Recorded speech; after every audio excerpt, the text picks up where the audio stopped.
Pacific ocean यानी प्रशांत महासागर अर्थ के टोटल सरफेस का 1/3 पार्ट कवर करता है। यानी अगर आप पृथ्वी की सारी ज़मीन को मिला दें तब भी प्रशांत महासागर इससे कहीं ज़्यादा बड़ा होगा।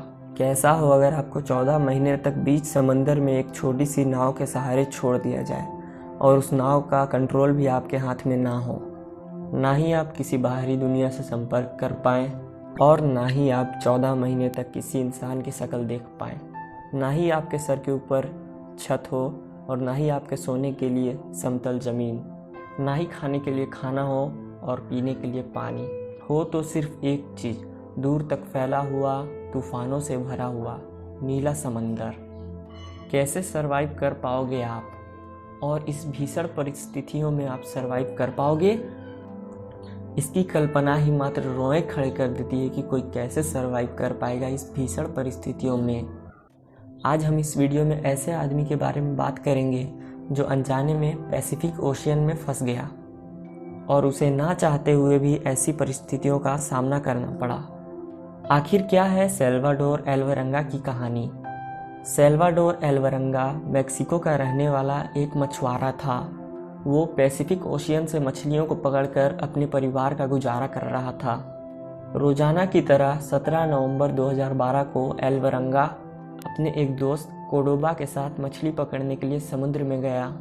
जिस बोट में वो मछली पकड़ने जा रहे थे वो केवल 7 मीटर लंबी थी। उसके ऊपर ना ही कोई छत थी, ना ही कोई कमरा था। उस बोट में केवल एक आइस बॉक्स थी जिसमें उन्हें मछली पकड़ के रखना था और बोट को चलाने के लिए एक छोटी सी मोटर लगी हुई थी। वो दोनों मछुआरे पहले से ही जानते थे कि समुद्र में तूफान आने वाला है, लेकिन मछली पकड़ के ज़्यादा पैसे कमाने की लालच में वो फिर भी समुद्र में उतरे।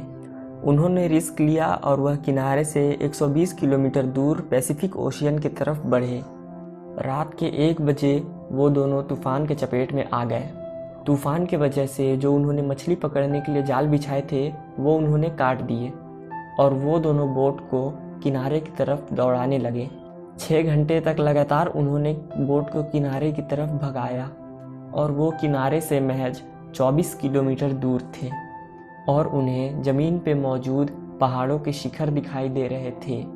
लेकिन तभी बोट को चलाने वाली मोटर खराब हो गई, लेकिन बोट में लगा हुआ रेडियो अभी भी काम कर रहा था और उन्होंने रेडियो की सहायता से अपनी लोकेशन बॉस को बताई।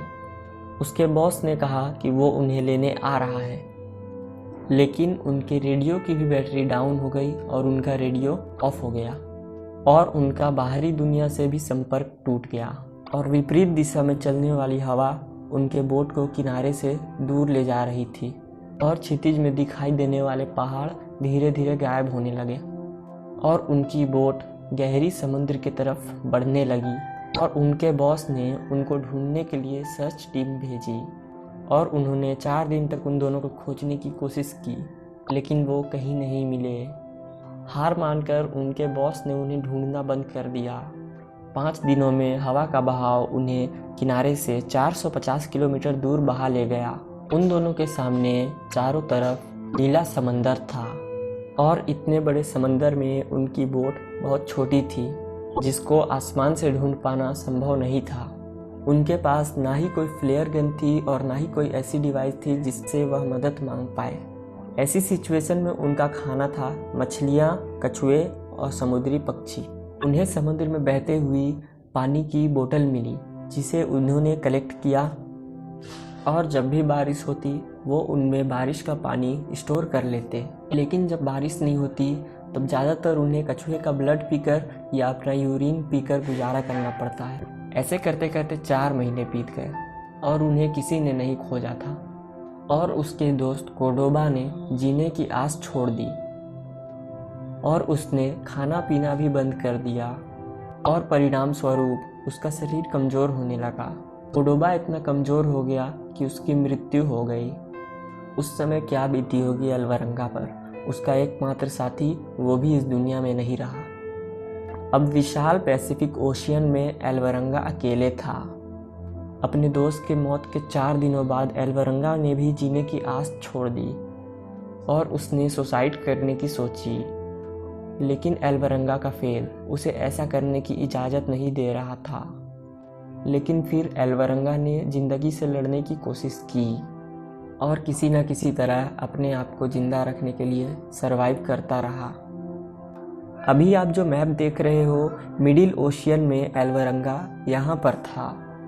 इस एरिया में शिप कभी कभार ही आया करते हैं। लगभग 8 महीनों बाद एक कार्गो शिप वहाँ से गुजरी। एल्वरंगा ने खड़े होकर इशारे भी किए, लेकिन शिप सीधे निकल गई और किसी का भी ध्यान एल्वरंगा की तरफ नहीं गया। 11 महीनों में एल्वरंगा अपनी छोटी सी बोट पर 8000 किलोमीटर का सफ़र तय कर चुका था और इस जर्नी में उसने कड़ाके की धूप और तूफानों का सामना किया। फाइनली 30 जनवरी 2014 को उसे पानी में तैरते हुए नारियल दिखाई दिए और आसमान में उड़ते हुए पक्षी दिखाई दिए। एल्वरंगा समझ गया कि ज़मीन आसपास ही है और उसे एक आइलैंड मिला। एल्वरंगा ने बोट से जंप किया और तैरते हुए उस टापू पे पहुंच गया। 438 दिनों तक पानी में रहने के बाद उसे ज़मीन नसीब हुआ। उस टापू पर उसे एक घर नज़र आया और उसने उस घर का दरवाज़ा नॉक किया। ये लम्हा एल्वरंगा के सबसे खूबसूरत लम्हों में से एक था, जिसमें उसकी इतने महीनों बाद किसी इंसान से मुलाकात हुई। वो टापू समुद्र के बीचों बीच था।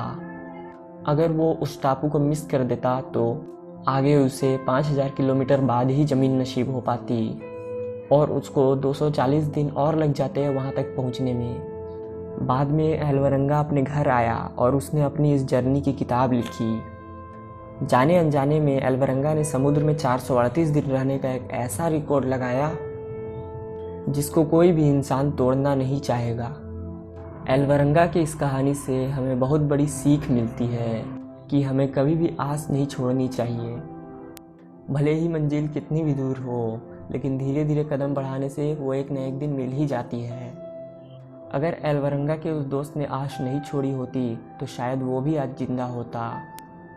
दोस्तों, अगर आपको यह वीडियो पसंद आया तो इसे लाइक करें। ऐसे ही मज़ेदार वीडियो के लिए इस चैनल को सब्सक्राइब करें, साथ ही बेल आइकन